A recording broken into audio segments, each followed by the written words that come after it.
Muito bem, irmãos, vamos continuar nossa exposição no livro de Colossenses. Colossenses, capítulo 3, versículos de 1 a 3.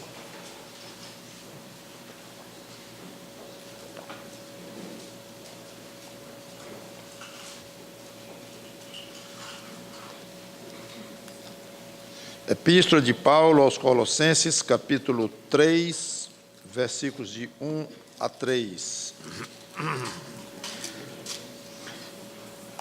Eu vou ler até o 4, mas sabendo que o 4 não será inserido hoje na pregação. Portanto, se fostes ressuscitados juntamente com Cristo, buscai as coisas lá do alto, onde Cristo vive assentado à direita de Deus. Pensai nas coisas lá do alto, não nas que são aqui da terra, porque morrestes, e a vossa vida está oculta, juntamente com Cristo, em Deus. Quando Cristo, que é a nossa vida, se manifestar, então vós também sereis manifestados com Ele em glória. Vamos orar. Santo Deus, nosso bom Pai, que Teu Espírito alcance corações aqui, esta parte do ser humano tão misteriosa, que nós não entendemos bem, e inalcançável a outro ser humano, em um sentido mais profundo. Podemos tocar em algumas emoções, até manipular emoções de outros, mas num nível muito superficial e fundo no coração, ou melhor, indo até a alma, mexendo na alma de alguém. Nós não temos esse poder. Só o Teu Espírito, que é enviado a este mundo por Ti, ó Pai, pelo Teu Filho Jesus Cristo, para convencer o mundo do pecado, para levar pessoas a Cristo, para edificar aquelas que já são dele, Cristo. Então eu te peço que o Teu Espírito Santo opere naqueles lugares, aqueles recônditos da alma de cada um, que Ele sabe, Ele, Espírito, sabe onde tocar, como tocar, quando tocar. O papel do pregador é muito pequeno, de apenas expor o que está nas Tuas Escrituras e tentar aplicar para o dia de hoje, tentando ser fiel aos Teus princípios revelados na palavra de Deus, na Tua palavra, e só. Mas o restante da obra nos corações é do Teu Espírito. Então eu te peço, já que esse Teu Espírito gosta tanto de honrar a pessoa do Senhor Jesus Cristo, que Ele o faça abundantemente aqui, através dos corações já amolecidos pela graça da fé, e aqueles corações também que ainda resistem na dureza, obstinação do pecado, que sejam alvo da Tua misericórdia. É em nome do Senhor Jesus Cristo que te pedimos e agradecemos de antemão. Amém. Se você, ou quando você lê algumas cartas de Paulo, e tiver a sensação de, eu acho que eu já li isto em algum lugar, nesta mesma epístola, muitas vezes essa sensação é correta, porque Paulo toca no assunto, aí ele muda um pouco de tema e volta, fala naquele assunto que ele havia tocado antes. E então ele gosta muito de ir lá e vir cá nas suas exposições, nas suas explicações. E aqui é um exemplo. Quando ele diz no versículo 1, portanto, se fosse ressuscitado juntamente com Cristo, ele está retomando um assunto que ele iniciou nos versículos 12 e 13 do capítulo passado e deixou de mão. Deixou de lado, aí ele foi longe no restante do capítulo 2, agora ele volta. Então vejam, no versículo 12 ele diz: do capítulo 2, tendo sido sepultados juntamente com ele no batismo, no qual igualmente fostes ressuscitados mediante a fé no poder de Deus, que o ressuscitou dentre os mortos. E a vós outros que estáveis mortos pelas vossas transgressões e pela incircuncisão da vossa carne, vos deu vida, juntamente com ele, perdoando todos os nossos delitos. Pronto, aí ele vai, faz um longo percurso e volta, e retoma, portanto, se fosse ressuscitado juntamente com Cristo, que ele tinha dito lá, aí ele desenvolve agora essa linha de raciocínio. Ele tinha dito lá que aqueles que estavam mortos para Deus, como todo ser humano nasce, é a condição de nascimento de cada um, morto para Deus, vivo para o mundo, para a carne, escrava do diabo. Mas em Cristo, é o que eu estava dizendo lá nos versículos 12 e 13 do capítulo 2, em Cristo tudo se inverteu. Eles morreram para o mundo, se desligaram do mundo, se libertaram das garras do diabo e foram ressuscitados com Cristo. Ou seja, receberam vida espiritual, um novo relacionamento com Deus. Obviamente eu já expliquei isso em detalhes quando passamos pelos versículos 12 e 13 do capítulo 12, que estamos desde o primeiro versículo do livro e pretendemos ir até o último, uma exposição detalhada de Colossenses. Mas então ele diz, se fostes ressuscitados juntamente com Cristo, buscai as coisas lá do alto. É famoso esse versículo, o 1 e o 2, esta ideia de buscar as coisas do alto e pensar nas coisas do alto, como é o 2, vamos explicar, que nós geralmente nos concentramos nisso, buscar as coisas do alto, que é a parte mesmo, vamos dizer, é o foco. O que Paulo diz aqui? Que nós devemos buscar as coisas do alto. Está certo, tudo bem. Mas observe o que vem antes disto. Se fostes ressuscitados juntamente com Cristo, como se dissesse, somente então, aí sim, buscai as coisas lá do alto. Então, há uma condição para alguém buscar as coisas do alto.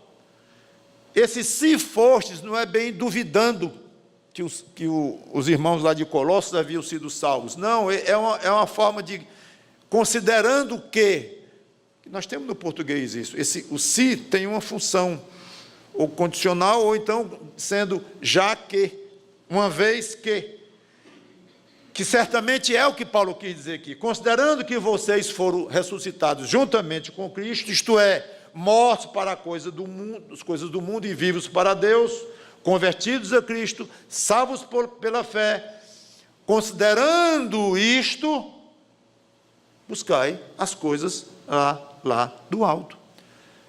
De onde vem uma conclusão não muito complexa.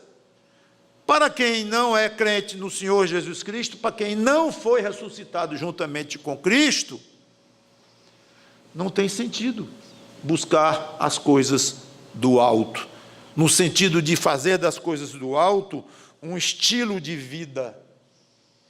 Poderíamos dizer que tem sentido buscar as coisas do alto para tentar um contato com Deus, para saber como fazer para agradar a Deus, tomar conhecimento do plano da salvação, se converter e aí sim passar a ter uma vida voltada para buscar as coisas do alto.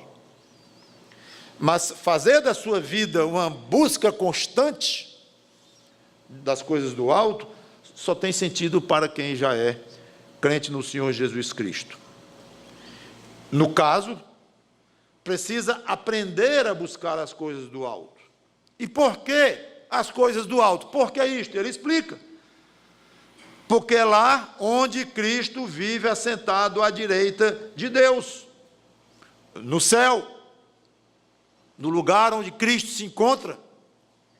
Embora aqui, certamente Paulo quis muito mais de falar apenas num certo local específico onde Cristo se encontrava, que a Bíblia se refere, sim, a ele está à direita de Deus, ou do trono de Deus, ele próprio assentado no trono de Deus, Mas a ideia de à direita de Deus sugere muito poder, muita autoridade sobre tudo o que existe. Então, é lá que Cristo está, mas deve-se pensar nisto fazendo o quê?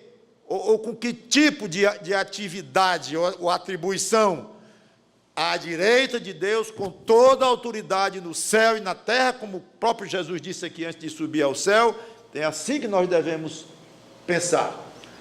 Vou buscar as coisas do alto, porque é lá onde Cristo está e exerce toda a sua autoridade sobre a terra. Se é lá onde Cristo reina, todo-poderoso, e nós somos organicamente ligados a Ele, então é lá onde nós, crentes, devemos buscar os nossos novos padrões. Novos por quê? Depois da conversão.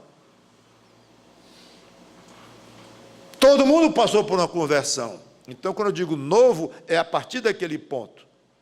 Se você é crente há um mês você tem novos padrões completamente diferentes do outro. Se você é crente há 40 anos, tudo bem. Há 40 anos você tem novos padrões completamente diferentes dos padrões anteriores.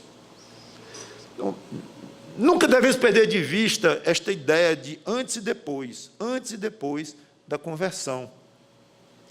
Não é meu caso, eu me converti adulto, mas imagine que meus filhos, por exemplo, deve ser uma dificuldade para filho de crente, passar uma linha muito precisa nesse contraste entre o antes e o depois, que nasce no lar cristão, ouve falar desde pequenino, vai para a escola dominical, ouve as musiquinhas de Jesus e tal, e as histórias bíblicas, vai se acostumando com aquilo.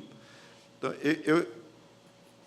eu penso que deve ter sido mais fácil para alguém como eu, que viveu de uma maneira completamente estranha às Escrituras, e dentro de uma religião fria, e que a Bíblia representa apenas uma parte, e uma parte secundária, e tudo aí depois entrar em contato com o Evangelho de fato, e ver o que é a salvação em Cristo, e abraçar essa salvação em Cristo, é muito mais fácil. Reconheço que deve ser. Pensar no antes, puxa, como é que era antes, como é que coisa. É um contraste muito forte. Seja como for, se você é filho de crente e cresceu já dentro desse âmbito aí, se esforce, pelo menos, para estar sempre buscando quando foi a minha conversão, quando é que eu mudei mesmo a minha atitude, e quando é que eu entendi melhor as coisas de Cristo. Isso é importante. A Bíblia fala muito nessa mudança do antes e depois, morto e vivo, morto para Deus, depois vivo para Deus, vivo para o mundo, depois morto para o mundo. Essa mudança é um contraste muito grande. Esses padrões, então, para o convertido, são completamente diferentes dos que ele estava acostumado, é um outro ambiente. Então, busquem agora os padrões do céu, que é lá onde está Cristo com toda a sua autoridade. Só tem um detalhe, é que nós estamos lá, o céu está lá, e nós estamos cá, aqui embaixo, na terra. Então, pode parecer um pouco estranho que Paulo insista tanto que nós, vivendo no mundo, busquemos os padrões do céu, onde Cristo vive. E eu vou deixar isso um pouquinho suspenso para o versículo 3, onde ele esclarece isso de uma maneira muito interessante. Versículo 2. Pensai nas coisas lá do alto. Paulo repete, então, aqui a ordem. Correto? Não. Ele não repete. Praticamente repete. Mas ele faz uma adição aqui.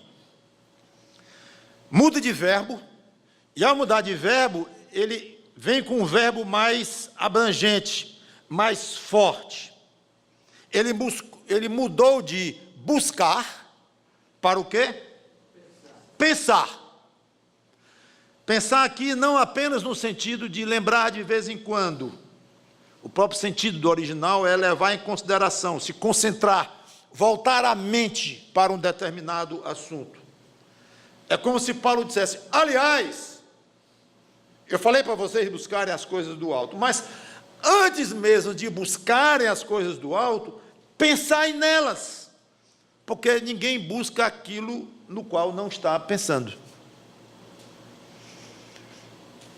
É impossível alguém buscar um copo d'água se antes não pensou na ideia de buscar um copo d'água. Então, Paulo, ele volta para trás um pouco com relação ao buscar. Antes de buscar, pensem. Porque se não pensarem, se vocês não se acostumarem a aprender a empregar o seu pensamento nas coisas do alto, vocês nunca vão buscar as coisas do alto. Por isso é que eu digo que ele não apenas repetiu a ordem, ele aprofundou a ordem, quando falou em buscar. Poderíamos comentar muito sobre a ideia do pensamento humano, mas eu quero comentar apenas 3 coisas rapidamente e prosseguir no nosso texto. Primeiro, eu já até toquei nisto, agora, é que as ações são meros resultados de pensamentos. Se alguém dedicar muito o seu pensamento para coisas violentas, filmes violentos, livros violentos, conversas sobre violência, ele vai tender a ser violento, talvez sem sentir, ele vai ficar imbuído daquilo.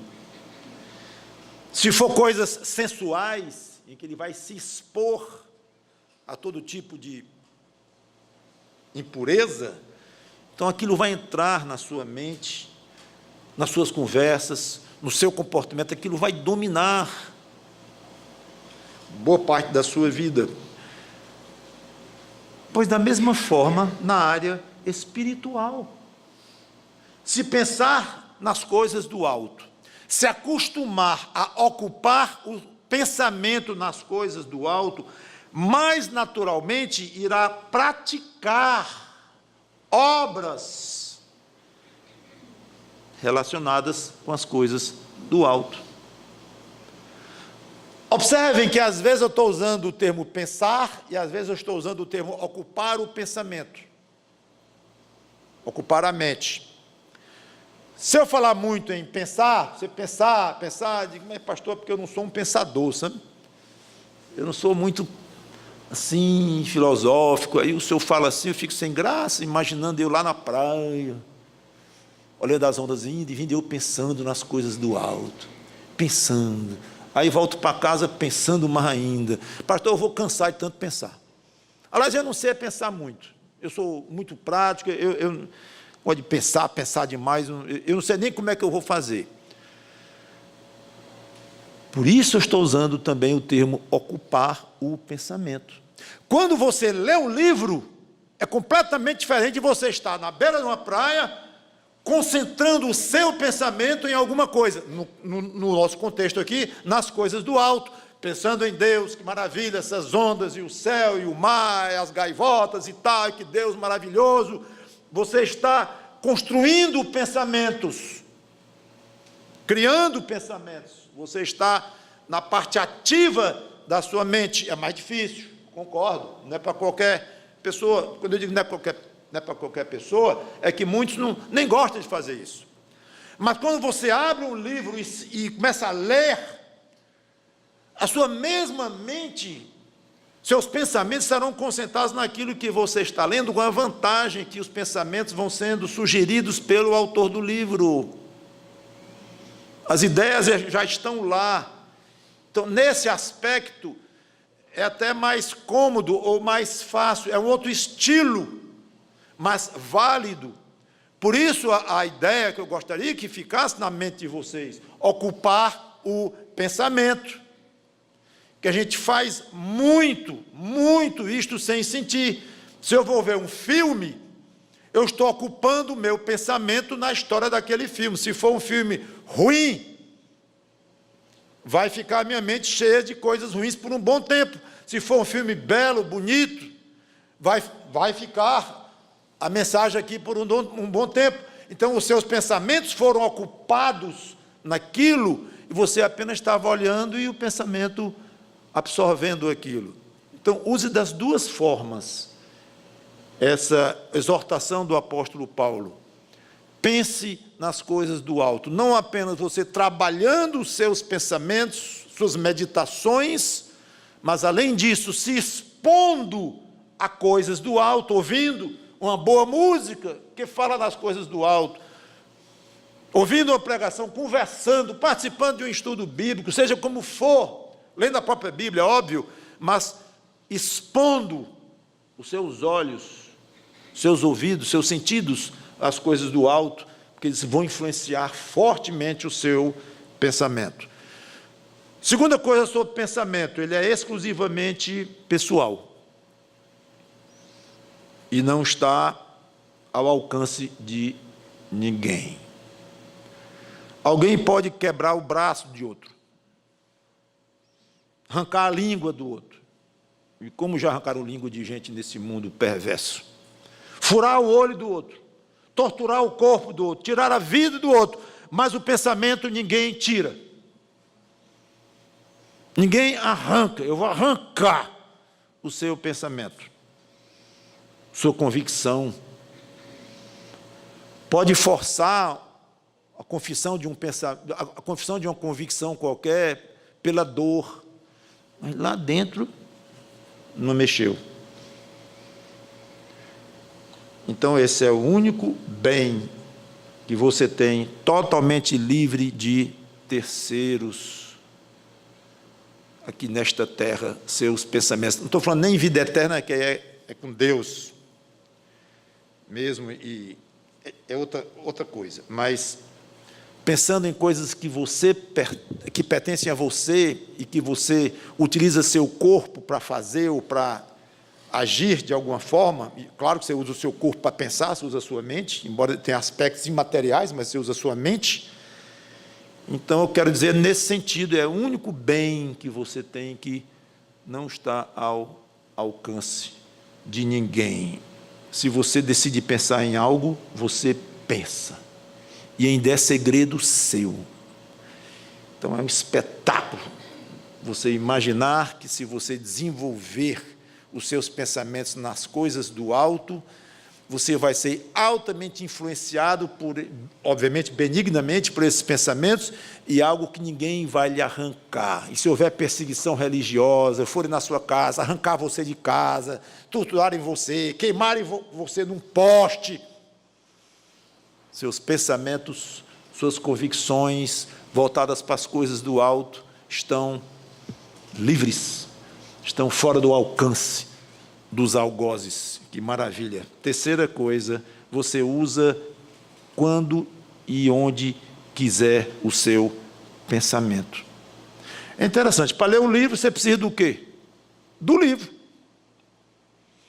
Vai a um culto, tem que ter o culto. Esperando por você, é óbvio, mas é bom lembrar que muitas coisas que nós queremos fazer para Deus precisam de certas circunstâncias até para você desenvolver. Ah, eu quero pregar. Vou pregar o evangelho lá na praça pública. Ótimo. Aí você chega lá, tem 0 ou 20. Aí é meio esquisito. Como existem pessoas que a gente vê pregando para ninguém. Mas a gente começa a pensar na sanidade mental. Né? Com todo respeito, há pessoas que pregam para ninguém. Então, eu acho que é válido dizer, para você pregar, precisa de ouvintes. Escrever, precisa de leitores. Curioso isto. Mas, senhora, até a Bíblia, você quer ler a Bíblia, às vezes, num lugar barulhento, ou num coisa assim, você precisa da Bíblia e de mínimas condições para pensar em Deus. Basta fechar os olhos. Aliás, estou errado, não precisa nem fechar os olhos. Você pensa melhor de olho fechado, sem dúvida, mas não é, nem obrigado. Então, você, num leito do hospital, sozinho de noite, luz apagada, inclusive, ou seja, lá onde for, e sem condições de fazer nada no sentido de atividade, mas seus pensamentos podem estar muito ativos, ocupados, pensando nas coisas do alto. Aí eu vou dizer orando, cantando intimamente. Aí pode criar modos diferentes de usar seus pensamentos, mas você pensa o que quiser na hora que quiser. Não esqueça disso. É exatamente o que Deus quer que a gente faça. Pense nas coisas do alto. Uma vez pensando, vocês vão buscar. Voltando. Pensai nas coisas lá do alto, não nas que são aqui da terra. Esse é o aspecto negativo, contrário da primeira parte da ordem. Buscar as coisas do alto, não as que são aqui da terra. Portanto, é só isso, é só o aspecto negativo do outro, que era uma ordem positiva. Não. Não é só o aspecto negativo, não. Esse aspecto negativo é fortíssimo. O que ele quer dizer aqui é que os pensamentos das coisas do alto não devem ser adicionados aos pensamentos das coisas da terra. É para substituírem os da terra. Estão vendo a diferença? Pensar nas coisas que são do alto. Sim, estou pensando. Mas eu também estou pensando nas coisas que são da terra. Não estou desobedecendo. Se o versículo parasse na primeira parte do versículo A, pensar nas coisas do alto, as coisas da terra ficavam opcionais. O importante é que eu pense nas coisas do alto. Mas eu posso pensar um pouquinho nas da terra, ou muito, ou pouco. Não, Paulo não entrou nesse detalhe. Só disse que eu deveria, de alguma forma, me concentrar nas coisas do alto. Aí ele vem e elimina uma machadada em cima das coisas da terra, não nas que são aqui da terra. É uma troca, é uma substituição, não há uma adição uma com a outra. Muito curioso isto, um tanto radical, e eu estou dizendo aqui, e é porque não gosto de dizer nome feio no púlpito, e eu estou quase usando nome feio aqui, radical. Isso porque é politicamente correto hoje, para as coisas do jeito que estão hoje. O nome radical é um nome feio, muito feio. Radical. Isso é um troglodita, que não respeita os outros, não considera a relatividade das coisas, não leva em consideração os valores dos outros, os direitos dos outros. Que radical coisa nenhuma. E ninguém tem direito de ser radical o quê? E aí vai longe essa discussão em que o radical parece algo completamente fora de moda, totalmente coisa do passado, de mau gosto, horrível. Radical. Ui! Quem não é por mim, é contra mim. Quem comigo não ajunta, espalha. O senhor é radical, hein? Com certeza. Não há nada no mundo mais radical do que o ensino de que não há salvação sem Cristo. Ponto. Sem discussão, sem filosofias, sem roda viva em televisões, cada um dá a sua opinião, com todo respeito. Não tem isso não. Sem salvação, sem Cristo não há salvação. Acabou-se. É com Ele, é. Se não é, é contra. Está ajudando a juntar com Ele? Estou. Não estou nem a cor nem outra. Está espalhando. É assim que Ele vê. É assim que Deus vê ao longo de toda a Bíblia. Não como deste fruto. Deste aqui eu não aceito. Vamos fazer o seguinte, Senhor. Eu vou deixar de comer de 1000 árvores, mas desta eu vou comer. O senhor não vai ser tão radical assim comigo. Então, se você examinar, Deus é de um radicalismo extremo. Sabe por quê? Porque se não fosse, Ele não seria Deus. Deus, quando diz, está decretado. Para Ele é ou não é. Um Deus justo, santo, reto. Como é que vai ter uma acomodação de virtudes, de valores, de padrões? Não há. totalmente diferente, que ele ama o pecador, que ele é paciente. Isso é outra coisa, não vou nem entrar por aí. Uma coisa não elimina a outra absolutamente. Mas se acostume, se você pretende se tornar um cristão verdadeiro, um salvo em Cristo, é uma decisão ultra radical, tá bom? Melhorou? Esquece o radical. É ultra radical. Se não, pode vir para os cultos, ouvir, falar de Jesus 1000 vezes. Não adianta. Radical. E aqui é uma característica desse radicalismo que Deus exige, quer, espera do comportamento de alguém que foi salvo pelo sangue de Cristo. Pensai, buscai e pensai nas coisas que são do alto. Não pensai, não buscai as coisas que são da terra. É incompatível aos olhos de Deus considerar as coisas do céu e, ao mesmo tempo, considerar as coisas da terra. Não funciona com Deus. Coisas da terra aqui, obviamente, incluem as coisas pecaminosas, diretamente imorais, iníquas, injustas, mas eu não quero nem considerá-las, porque inclui também as coisas ligadas com a nossa sobrevivência, manutenção, as preocupações da vida em geral, ou seja, coisas não pecaminosas em si, mas cuja atenção exagerada, atenção para o termo exagerado aqui, cuja atenção exagerada termina impedindo o crente de pensar, de considerar, de se concentrar, de trabalhar de uma maneira mais eficiente para as coisas do alto. Deus já é muito misericordioso em permitir a você investir grande parte do seu tempo, da sua energia, da sua saúde, para ganhar seu dinheiro e assim suprir suas necessidades da sua família, de vestir os seus filhos e educá-los e buscar algum conforto. Ele permite isso.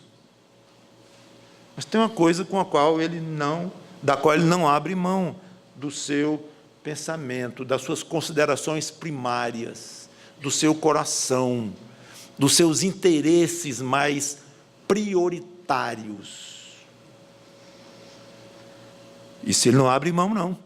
Tudo bem trabalhar com seriedade para ganhar o pão de cada dia, procurar melhorar o seu padrão, tudo bem. Mas tudo mal em empregar o melhor de você, o melhor da sua inteligência, o melhor do seu tempo, o melhor do seu coração, especialmente do seu coração, para as coisas deste mundo. Deus espera que você dedique a Ele o que você tem de melhor dentro de si. Trabalhar para ganhar o pão é correto. Exaurir-se e angustiar-se por esta vida aqui da terra não é correto. Não é o que Deus espera. Já pensou, se ele dissesse o contrário? Concentre-se nas coisas desta vida. Se concentre, a vida aqui é dura, hein? Não pisque, fica olhando. Quando chegar no céu, você vai pensar nas coisas do céu, você vai ter muito tempo, vai ter a eternidade toda para pensar nas coisas do céu. Por enquanto, a vida é complicada, perigosa, dura, competitiva, então se concentrem em viver aqui de uma maneira correta, digna, mas aqui, eu quero que vocês deem aqui o melhor para cá, e eduquem seus filhos pensando nas coisas daqui, preparando-os para enfrentar os problemas daqui. Toda a sua concentração vai estar nas coisas daqui. Depois, as coisas do alto lhe esperam lá. Parece que a ordem dele é esta. Pela forma como muitos crentes vivem, parece que é isso que Deus disse. Porque é como procedem algumas vezes. Mas ele diz o contrário. Olha, essa vida aqui na Terra, complicada, difícil, dura, injusta, ingrata, perigosa, tudo isso, fica comigo o pesado. Deixa comigo. Eu cuido de você. Eu cuido de um pardal que voa no céu. Eu cuido. De um lírio no campo. Eu cuido. Eu cuido de você. Não se preocupe, não. Fique com o leve. Fique com o gostoso. Fique com o que é agradável. Porque nada melhor e nada mais agradável do que pensar, e pensar, e pensar, e considerar no mais profundo do seu ser as coisas de um Deus maravilhoso como Ele. Ocupem os pensamentos de vocês, as considerações maiores de vocês, mais básicas, ocupem comigo. Cristo diz, comigo, pensem em mim, que estou lá no céu. Faça os seus projetos centralizados em mim. Não tem mais nada mais gostoso, gente, do que isto. Sei que as consequências disto, de uma fidelidade a Cristo muito forte aqui na terra, em certos momentos, especialmente em certos locais, em certas condições, levam a muito sofrimento, perseguição e até morte. Mas esse é um outro aspecto que não anula em nada este daqui. Porque a história está aí cheia de relatórios de mártires que vão para a fogueira ou vão para a morte, cantando. Parece até que estão anestesiados. Cantando, felizes. Então uma coisa não anula a outra. Ele está lá porque é de uma fidelidade tal, e aplicou o pensamento dele a tal ponto, e buscou as coisas do alto, a tal ponto que está deixando até a vida dele, está perdendo tudo. Porque concentrou demais nas coisas do alto, exagerou, aos olhos do mundo exagerou. Homem, apenas diga que não, crê em Cristo como seu Deus, diga só isso. Já comentei aqui, há casos do carrasco ficar com pena lá daquela pessoa que ele vai queimar ou matar, e dizer quase no ouvido, ele diga, basta dizer, diga essa frase, só isto, e você está salvo, está ali sua família olhando, e diga isto. Não posso. Isso é que é pensar nas coisas do alto, considerar as coisas do alto, e não nas que são aqui da terra.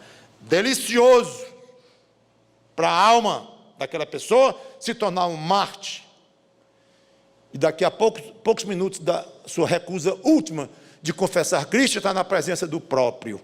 Maravilha. Agora, difícil, duro, sofrido, mas, repito, uma coisa não anula a outra, não tira a realidade da outra. Estava pensando no ponteiro de uma bússola. Você gira e solta, ele vai para o norte, né? Aí gira, vai para o norte. O crente, em qualquer situação, nesta vida, nas coisas desta terra, vai para lá, vem para cá, vai para lá, vem para cá, botando para o alto. Aí sofre problema, doença, saúde, quebradeira, roda. Pensando nas coisas do alto. Pode me girar para onde você quiser. Eu vou estar pensando nas coisas que são do alto. Como realmente um ponteiro de bússola.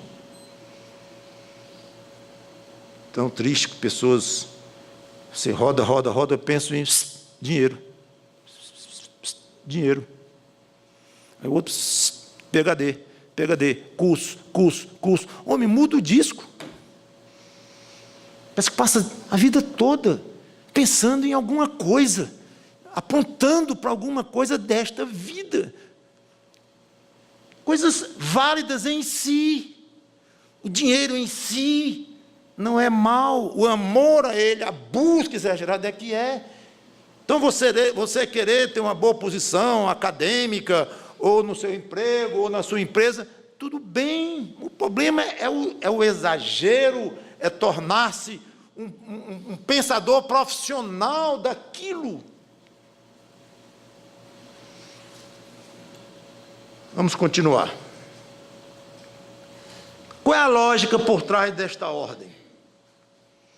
De pensar nas coisas que são do alto, não nas que são aqui da terra. Por quê? Que eu não deveria pensar nas coisas de onde eu estou, na terra? e devo pensar nas coisas do alto, onde eu não estou. Parece meio trocado. Aí vem o versículo 3, como eu disse, que Paulo iria esclarecer isso de uma maneira muito interessante. Está aqui a explicação. Porque morrestes. Mesma verdade do versículo 1, só que sob outro ângulo. Lá falou que o crente ressuscitou com Cristo. E agora ele enfatiza que o crente morreu com Cristo. Aliás, se ressuscitou é porque morreu antes, né? Ninguém vai ressuscitar sem morrer antes, então é óbvio. Mas ali, no versículo 1, ele chamou atenção para a ressurreição em Cristo, agora ele chama atenção para o que veio antes da ressurreição em Cristo, que foi a morte em Cristo. Como se dissesse, tem pleno sentido eu mandar vocês não pensarem nas coisas do céu. Sabe por quê? Porque vocês morreram para as coisas da terra.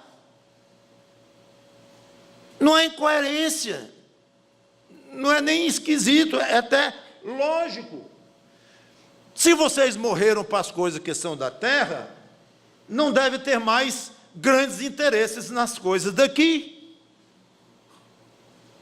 Agora vocês são estrangeiros, que é uma figura que a Bíblia usa muito para falar daqueles que são de Deus no Velho Testamento, de Cristo no Novo. São estrangeiros, as coisas aqui devem ser pequenas, leves. Eu me lembro uma vez, eu estava nos Estados Unidos, conversando com um americano, e ele preocupadíssimo, faz uns 20, 30 anos, ele preocupadíssimo com a situação do país dele na época, a parte social, e ele falava empolgado. E eu papeei com ele, acompanhei na argumentação, conversava, fazia pergunta e tal. Só que a empolgação dele, a emoção dele, eu estava compartilhando zero. Eu ia embora 2 dias depois, para outro país, longe. O país não é meu. Lamento muito as dificuldades que tem lá, mas eu venho de um que tem algumas também. Mas o contraste foi o que ele estava sentindo de emoção, quando eu digo empolgação, é de emoção, chateado e preocupado, e às vezes elogiava um político que ele gostava, aí elogiava demais, aí criticava o outro, emoção forte. E eu, como se diz, as crianças hoje dizem, estava nem aí. Embora conversando com ele, agora eu não estava fingindo, sendo hipócrita, não, como eu disse, eu conversei com ele, troquei ideias com ele, fiz perguntas, oh, que pena, que assim, pois é, e tal, eu estava sendo sincero, mas, sinceramente mesmo, o meu interesse ali estava muito pouco, porque eu não sou de lá.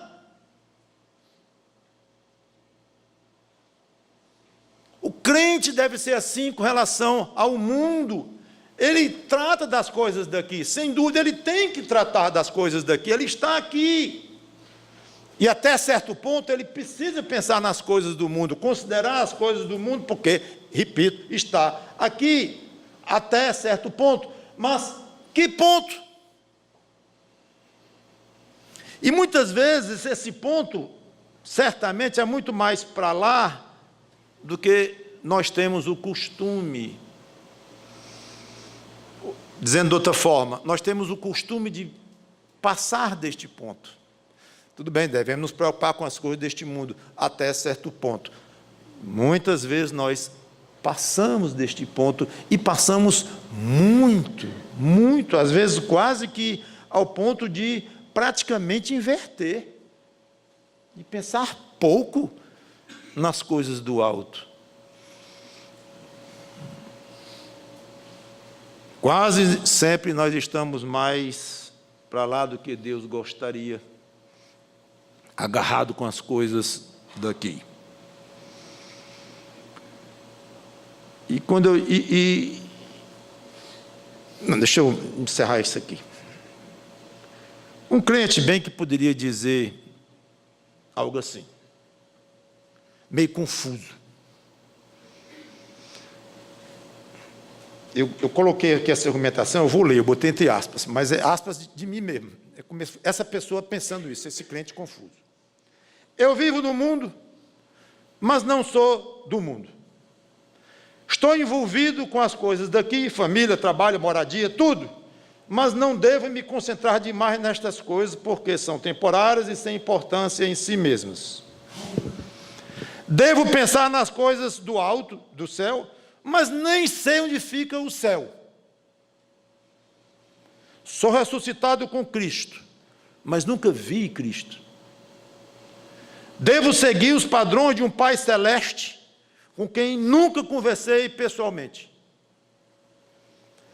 Tenho CPF e identidade na terra, mas sou cidadão do reino de Deus, onde nunca estive. Já tenho uma vida eterna, mas vivo no médico, tomando remédio, me cansando em tudo que faço. Francamente, as coisas daqui parecem super reais, enormes, onipresentes, enquanto as coisas do alto, corpo novo, moradia nova, bênçãos, alegria, eternidade, parecem tão remotas, tão vagas. É difícil viver assim. Fecha aspas. Esse tipo de pensamento, colocado diante de Deus, como é que seria aceito por Deus? Mesmo com o coração sem estar amargo, mas colocando de uma maneira como eu li aqui, sem reclamar, sem murmurar, mas colocando um fato, ou fatos, de maneira franca, aberta diante de Deus. Como é que seria a reação de Deus ao ouvir um desabafo cuidadoso desse? Eu penso que Deus diria assim: você está absolutamente certo. Seu sentimento, sem amargura no coração, sem raiva de mim no seu coração, claro, mas a sua colocação desses fatos, e terminando dizendo que é difícil viver assim, você está absolutamente certo. E pensar assim é pensar biblicamente. E a explicação está no versículo 3, na segunda parte.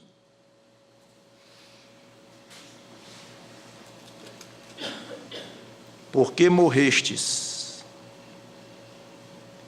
Eu parei aí. Agora vamos ler o restante do versículo 3. E a vossa vida está oculta juntamente com Cristo em Deus. Oculta. A vida está escondida. Essas realidades celestes, e que tem tudo a ver com você, estão agora como que meio escondidas com Cristo sob o poder de Deus. Tudo que você tem, que tem valor para você, está lá, de fato, com Cristo. E meio escondido. Então, esta tensão entre o que você vive aqui e a ideia que essas coisas daqui são mais importantes do que a de lá, porque essas aqui são mais imediatas e precisam da sua deliberação, da sua decisão, e você está aqui, tem que tomar decisões, e a outra é mais remoto, e está até meio escondido lá. É claro que vai dar esta tensão, eu não quero usar a palavra desequilíbrio, mas talvez essa desarmonia, a tensão é a melhor palavra que eu encontro, é uma tensão que há, e que causa o crente dizer, é difícil viver assim. A Bíblia não nega que é, não. Nós estamos numa situação que não é ideal mesmo, é precária mesmo, é desconfortável mesmo. Deus reconhece isso abertamente, a palavra de Deus reconhece. O que você tem de mais precioso está escondido. Ah, bom. Então, é claro que não me parecem tão reais quanto as daqui agora. Entende-se que seja assim. Mas, é o que temos agora. É o que temos agora. A Bíblia é muito prática também, muito realista. E o crente precisa tirar proveito disso, para o seu bem espiritual. Disso o quê? Desta tensão, desta vida desagradável, de estar num país em que ele não faz mais parte, já morreu para esse país, morreu, mas está aqui, e levando multa de trânsito. Um morto não leva multa de trânsito, bem que nesse país um morto faz tudo também, comprando, mas é outra história. Você está neste país, vivendo aqui, com as coisas daqui, vá convencer você, morrendo de dor. Eu até sugiro, não chegue para alguém no hospital, um irmãozinho, morrendo de dor. Irmão, pense nas coisas do alto. Não é bem assim, não. Pode até dizer, você deve dizer, mas vá com um jeito, e antes tente fazer com que a dor dele passe, ou melhore, porque não dá. Já estudou a Bíblia com dor de dente? Eu nunca consegui preparar uma pregação com dor de dente, confesso. Nunca. E com minhas dores estomacais, intestinais constantes, nunca consegui preparar pregação nenhuma, nem orar, no meio da angústia, da dor, da cólica, frio, gelado. Não dá! É uma tensão. Mas o crente não deixou de ser crente, nem de amar as coisas do alto, no meio daquela dor e angústia, mesmo não estando naquele momento pensando nas coisas do alto ou louvando a Deus de uma maneira agradável. Não dá, é uma tensão, é complicado. Frustração por um filho, tem 2 filhos, um vai pelo caminho correto, o outro pelo caminho errado. É ruim demais, é angustiante demais, mesmo lar, mesmos pais, mesmas coisas, e um desanda e o outro toma um rumo bonito. Como é que pode, Senhor? E eu orei tanto pelos 2, pedi pelos 2, fiz o possível pelos 2, e um deu no que deu. Eu vou curtir as coisas do alto. É difícil, estão escondidas lá. Mas Deus ensina a, enquanto nós estamos sofrendo com o filho que se desviou, com o dente que está doendo, enquanto nós vamos sofrendo ao longo do percurso aqui, Deus provê